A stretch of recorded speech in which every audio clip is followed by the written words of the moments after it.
नमस्कार साथियों, मेरे YouTube मंच सच्ची बातें खरी खरी पर आपका हार्दिक स्वागत है, अभिनंदन है और वंदन है। मैं राजेश पटेल आपसे दोनों हाथ जोड़ के विशेष आग्रह है कि इस वीडियो को समय निकालकर जरूर देखिएगा और पूरा देखिएगा। फिर मैं आपसे निवेदन कर रहा हूं कि समय निकालकर इस वीडियो को जरूर देखिएगा। ये कहानी एक पक्षी की है। आज कोई इंसान, कोई राजनीति, कोई क्राइम, इस पर चर्चा नहीं है। कहानी एक पक्षी की है। जैसे माता सीता ने सोने के मृग को देखकर उसे हासिल करने की लालसा में एक एक कर श्री राम और फिर लक्ष्मण को भेजा और परिणति के रूप में बाद में पछतावा हाथ आया। इसी तरह से पूर्व मुख्य चुनाव आयुक्त टी.एन. शेषन की पत्नी इस पक्षी के गुण पर मोहित हो गई। फिर चरवाहे से जो ज्ञान मिला, शेषन शर्मिंदा हो गए। इस पक्षी को प्रकृति का बेस्ट इंजीनियर कहा जाता है। मौसम वैज्ञानिक है, ये त्रिकालदर्शी है, यानी वर्तमान, भूत और भविष्य सबके बारे में इसको जानकारी है। कुशल दर्जी है। अब तो आप समझ गए होंगे बात बयां की हो रही है।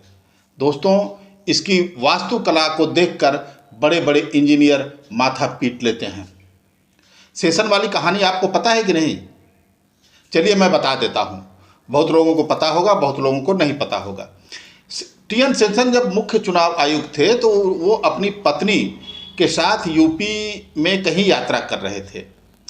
सड़क किनारे किसी पेड़ पर बया का घोंसला लगा था। उनकी पत्नी की नज़र पड़ी। उन्होंने अपने सुरक्षा शेषन से इच्छा जाहिर की कि वो घोंसला तोड़वा के मंगा दीजिए। शेषन साहब के पास सुरक्षा गार्ड था। उन्होंने सुरक्षा गार्ड से कहा कि जाओ घोंसला लेते आओ, मैडम को चाहिए। सुरक्षा गार्ड खेत में गया। उधर कोई चरवाहे थे, अपने मवेशियों को चरा रहे थे। उन्होंने चरवाहों से कहा कि घोंसला उतार दो तो तुम्हें 10 रुपये मैं दूंगा, एक घोंसला उतार दो। चरवाहे ने मना कर दिया। फिर शेषन गार्ड ने जब आकर बताया तो शेषन फिर स्वयं गए उस चरवाहे के पास और उससे कहा कि तुम निकालो, मैं और पैसा दूंगा। हालांकि 10 रुपया ही उस समय बहुत होता था।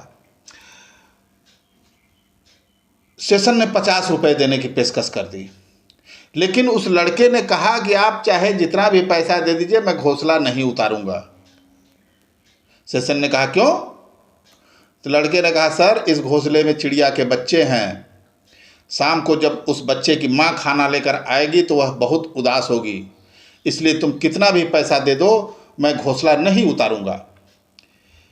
शेषन ने अपनी आत्मकथा में लिखा है, टी.एन. शेषन ने, मुझे जीवन भर इस बात का अफसोस रहा कि एक पढ़े लिखे आईएएस में वो विचार या वो भावनाएं क्यों नहीं आई जो एक अनपढ़ लड़का सोचता था, चरवाहा सोचता था। उन्होंने आगे लिखा है इसी बाबत कि मैंने तमाम डिग्री पाई, मेरे आईएएस का पद, प्रतिष्ठा, पैसा सब उस अनपढ़ बच्चे के सामने मिट्टी में मिल गया। ये बया, आप वीडियो में बने रहिए। मैं बया के बारे में बहुत इंटरेस्टेड बात बताने जा रहा हूँ कि वो अपना घर कैसे बनाता है, किस तरह का बनाता है और कैसे इन सबों का प्रजनन होता है, नर और मादा में क्या संबंध होता है। मैं बहुत डिटेल में बताऊंगा। पहले एक वीडियो देखिए बया का कि जो इसका जो है घोंसला है और ये सब मस्ती कर रही हैं। थोड़ा सा वीडियो देख लीजिए, फिर आगे मैं चर्चा करूंगा।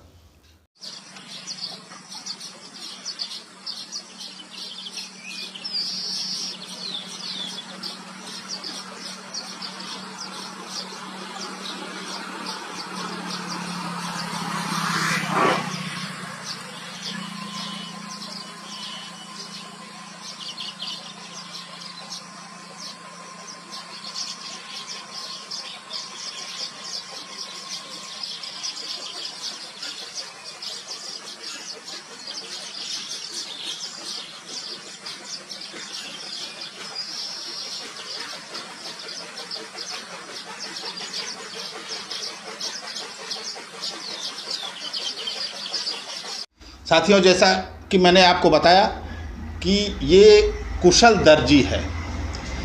दरअसल मैं एक बहुत अनोखी चीज़ बताने जा रहा हूँ जो मानव में भी पहले यही परंपरा थी, मनुष्यों में भी, लेकिन अब हम लोगों में उस परंपरा का लोप होता जा रहा है और पक्षी, बया पक्षी उसको अभी निभा रही है।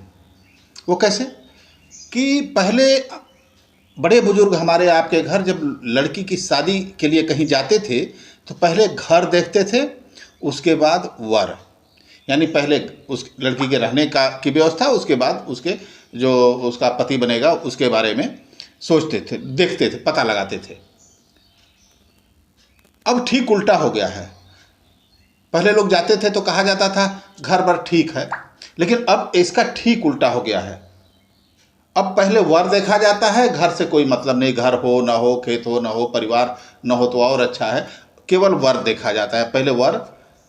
लेकिन बया पक्षी पहले घर देखती है, किस नर के साथ संबंध बनाना है उसे प्रजनन काल के दौरान, यानी मानसून के शुरुआत में, तो उसका घर देखती है, यानी घोंसला देखती है कि वो कैसा घोंसला बनाया है, रहने लायक है, सुरक्षित है, परभक्षी जानवरों से सुरक्षित है कि नहीं, हवा आंधी तूफान से सुरक्षित है कि नहीं, सब कुछ सोच परख के, और आरामदेह है कि नहीं, सबसे बड़ी बात रोशनी की व्यवस्था है कि नहीं, घोंसले के अंदर रोशनी की व्यवस्था। तो इनका जो घोंसला बनाने का क्रम शुरू होता है नर का, वो मई के लास्ट में, जून के शुरुआत में, क्योंकि इस समय मानसून आने का समय हो जाता है। यह समय तो इनको आभास हो जाता है कि मानसून आने वाला है और किस तरह की बारिश भी होगी इस मानसून के सीजन में, उसी हिसाब से घोंसला बनाना तैयार करते हैं और उसी में अंडे देते हैं, फिर वो बच्चे उसी में पैदा होते हैं।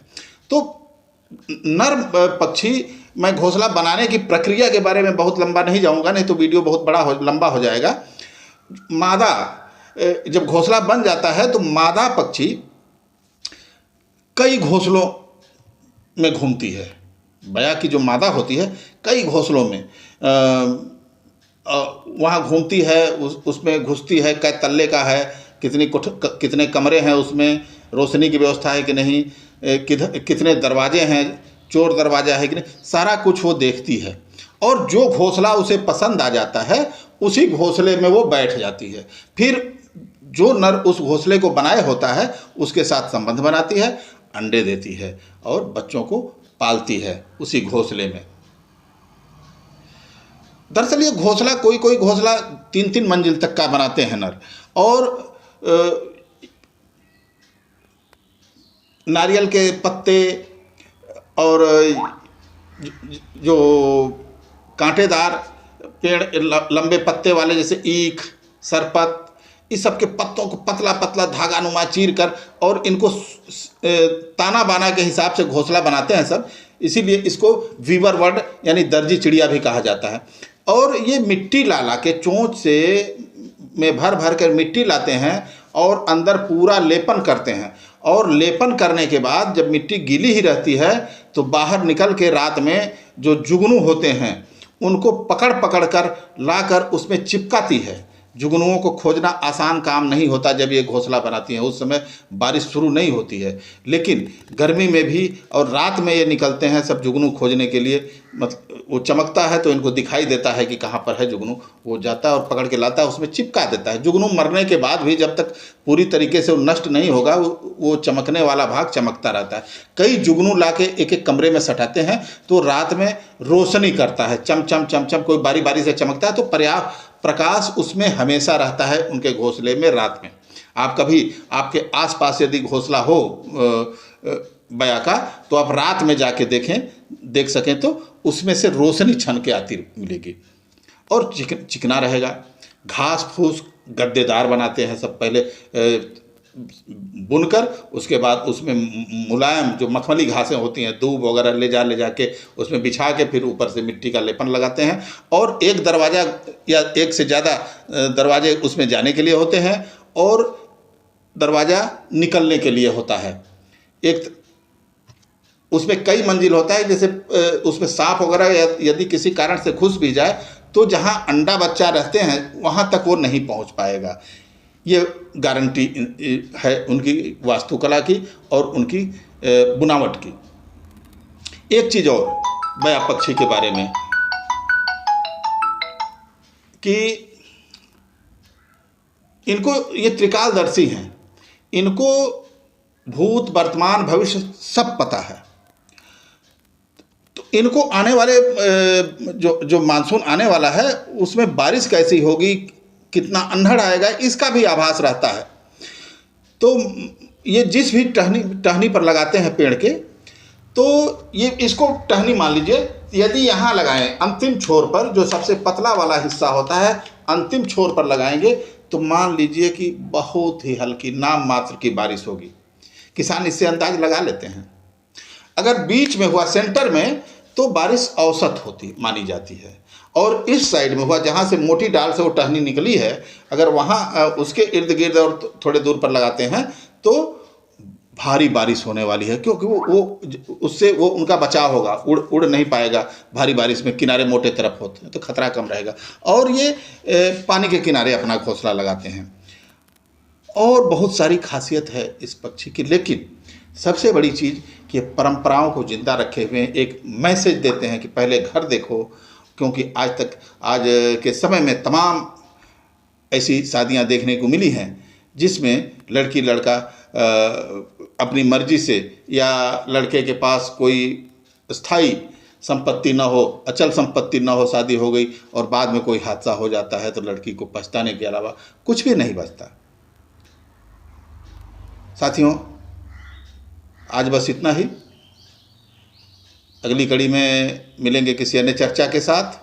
तब तक के लिए प्रणाम। हाँ, यदि पसंद आया हो तो इसको, मेरे चैनल को सब्सक्राइब कर लीजिए और बेल आइकन का बटन दबा लीजिए, ताकि जारी होने वाली हर वीडियो की जानकारी आपको तुरंत मिल सके। नमस्कार।